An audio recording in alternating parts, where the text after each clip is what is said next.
A neat way to train a neural network. But first, why do I want to study neural networks? Well, ever since my first coding camp in 7th grade, I always loved computer science. I've continued to take summer classes and to code in school, and I have always loved the infinite possibilities that it allows me. This project further explores these through artificial intelligence. So, the question I attempt to answer with this is how do neural networks work and how can they be applied to real-world problems? What is a neural network? A neural network mirrors the structure in the human brain. It has neurons, which are interconnected and attempt to solve a problem. In pink are the input neurons. These take in input from the program. It could be a pixel value, an exposition, almost anything. The connections then carry it over to the hidden layer in yellow. The hidden layer nodes have mathematical functions, being tangent, plus or minus, multiplication, anything to mutate the data from the input layer to create a better output. The blue node is the output node. There can be multiple output nodes in a neural network, but for our example, we're only using one. This node is how the program knows what action the neural network is attempting to take. This is usually in the form of a number, and the number is interpreted by the program to determine the neural network's action. So, how are we going to train the mathematical functions and connection weights of the neural network? Well, I used a genetic algorithm, in this case called NEAT. A genetic algorithm mirrors the process of natural selection. It evaluates the neural networks based on their fitness, and then creates a new generation of neural networks with characteristics from natural selection, such as crossover, speciation, and elitism. So, if a neural network does well on tasks, it is assigned a high fitness, and then this high fitness is carried over into the reproduction stage. It's the neural network with the higher fitness's traits are carried over more favorably and are often crossed over with other successful neural networks to create the best possible solution to the problem. The NEAT algorithm also employs a process called speciation. This breaks the neural networks up into different species based on their characteristics and neural network structure. This serves to preserve different approaches to a problem. So, if one approach is going to the right the whole time, and one approach is just jumping straight up and down, it'll preserve both approaches even though one is definitely more effective for each pro. And then, what did I apply this to? Well, I always loved playing Doodle Jump, so I created genetic neural networks to play Doodle Jump.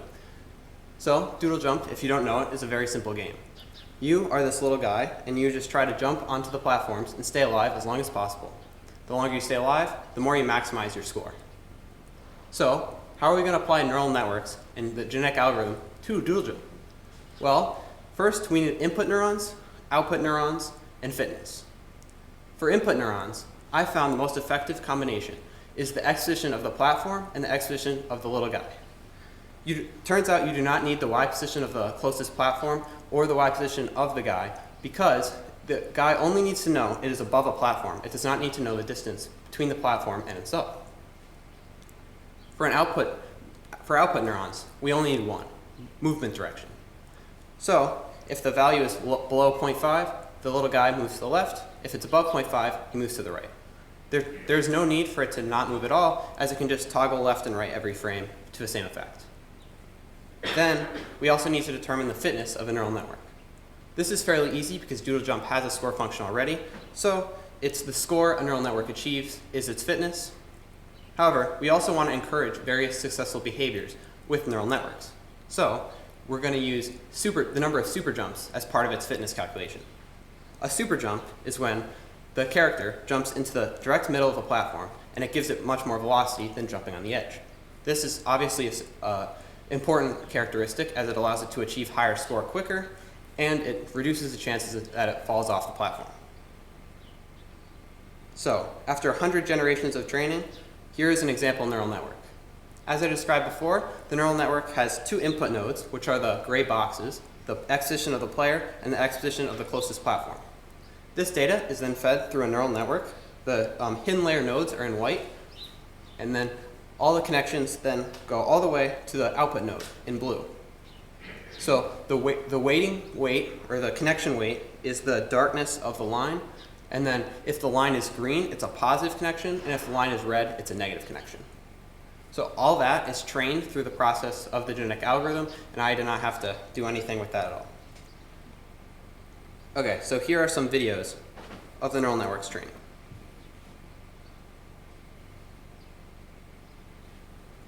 Okay, so as you can see, many neural networks die off immediately.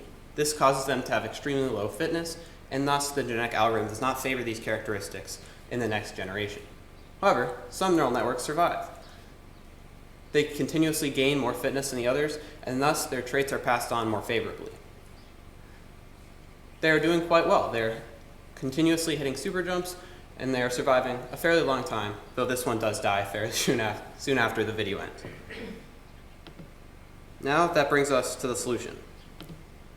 This was one of the best neural networks I've seen over the 100 generations I trained it, and it lasts over 30 minutes in the game, which is quite impressive. It turns out that you cannot last infinitely long in this implementation of Doodle Jump, as it is completely randomly generated, so there are some situations which are simply impossible even for a neural network that is perfect. But as you can see, this guy is continuously hitting the super jumps. He's lasting a very long time and beating certainly me at this game.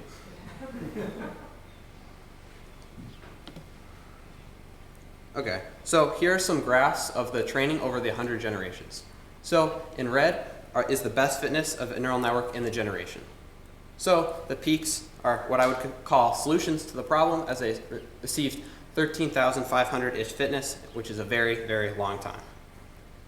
In blue, there are the average fitness. Now this is very hard to see, especially with the best fitness graph, but the reason this is so low is because of the process of speciation I had mentioned earlier. The genetic algorithm tends to keep around all different approaches to the neural network to preserve better approaches, but this does end up with a lot of ineffective neural network continuing on and lowering the average generational fitness. And then in green is a standard deviation of the graph. This is just interesting to note, but it mainly peaks when there's a high best fitness, like you see there. And then speaking of speciation, here is a graph of the speciation over time. So as you can see, at the start there's a crazy amount of species, and then it is quickly pared down into 2 or 3 dominant species that are very successful at solving the game. And here's an example of the code that makes it work. This is just a small snippet of it. So this code runs for each neural network every frame, and it finds the closest platform in X position and passes it into the neural network. So here, it loops through all the platforms. It neglects any platform that's above the player because this is not feasible to jump to, and then finds the platform with the closest X position to the player, and then puts it into the input. Now, one note here is that it actually puts the closest X position of the platform plus the half of its width divided by 2. This is to encourage the super jump because the middle of the platform is where you want the neural network to jump. And then it also passes in the X position of the player plus the half the player's width, again, to encourage the super jumps that are so favorable. So Doodle Jump is cool, but what can this actually be used for? Well, here's a pretty famous implementation of deep learning and neural networks called Alphago. This neural network was tasked with learning the vastly complex game of Go, which many people thought was completely impossible for a neural network to achieve. Well, it turns out it is definitely possible, as Alphago beat the Go world champion 4-1. His name is Lee Sedol. Again, many people thought this was impossible because Go is a game where many people needs you just play on pure human intuition. Well, it turns out AI has mastered human intuition as well. Now for a more practical example, self-driving cars. Almost all self-driving cars use deep learning and neural networks to achieve their task. They train primarily on the data from many hours of driving and their own driving itself. Again, all these inputs is passed through a neural network, and then the output is steering, braking, gas, etc. All this serves to achieve something that can never be coded without machine learning and artificial intelligence. And all these examples have been in the past 5 years. I can only imagine what's going to happen with deep learning over the next 5 years. Thank you.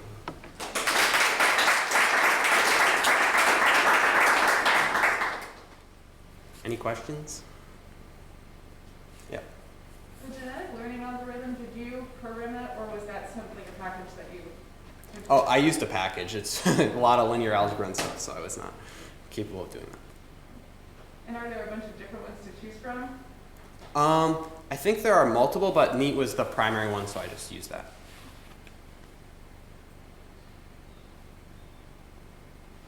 Dr. Schmidt? Can you go back up to the species graph? Yeah. So if I look at this correctly, it seems like the choice of 100 generations is kind of arbitrary.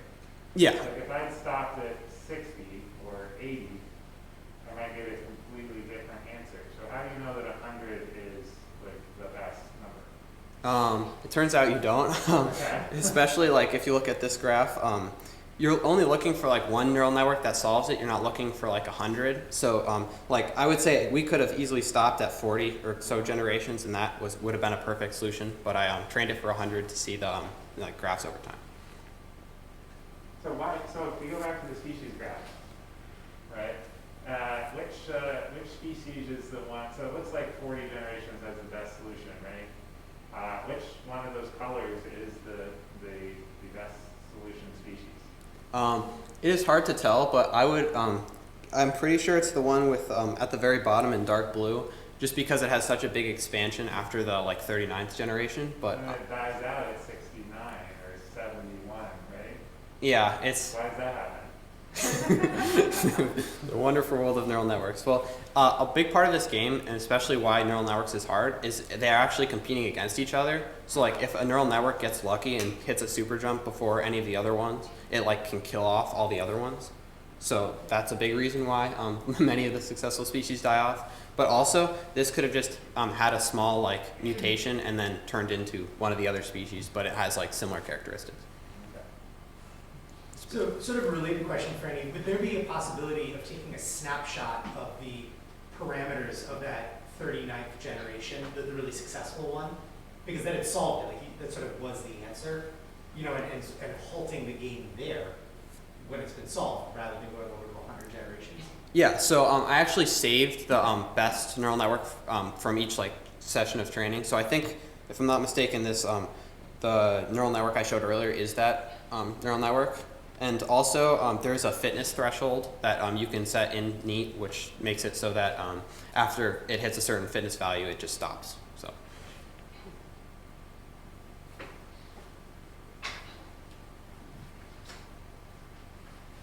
Thank you so much, Frannie.